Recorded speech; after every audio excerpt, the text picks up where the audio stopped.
সিরাজগঞ্জ থেকে দেখছিলেন শীতের সর্বশেষ অবস্থা। আসন্ন জাতীয় সংসদ নির্বাচন গণতন্ত্রের ভিত্তি স্থাপন করবে বলে মন্তব্য করেছেন নির্বাচন ব্যবস্থার সংস্কার কমিশনের প্রধান ডক্টর বদিউল আলম মজুমদার।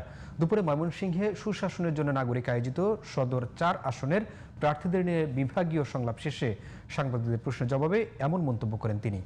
বদিউল আলম মজুমদার বলেন, গত ১৫ বছরে প্রশাসনকে দলীয়করণ করা হয়েছে, এই ধারা এখনও অব্যাহত রয়েছে।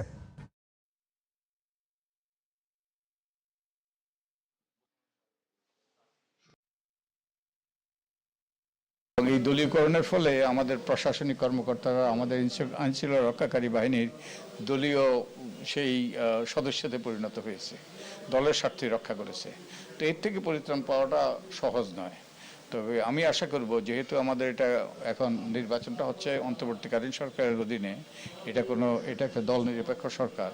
তো আমি আশা করব যে নির্বাচন কমিশন এবং সরকার নিশ্চিত করতে পারবে যাতে প্রশাসন এবং আইনশৃঙ্খলা রক্ষাকারী বাহিনী নিরপেক্ষভাবে ভূমিকা পালন করে।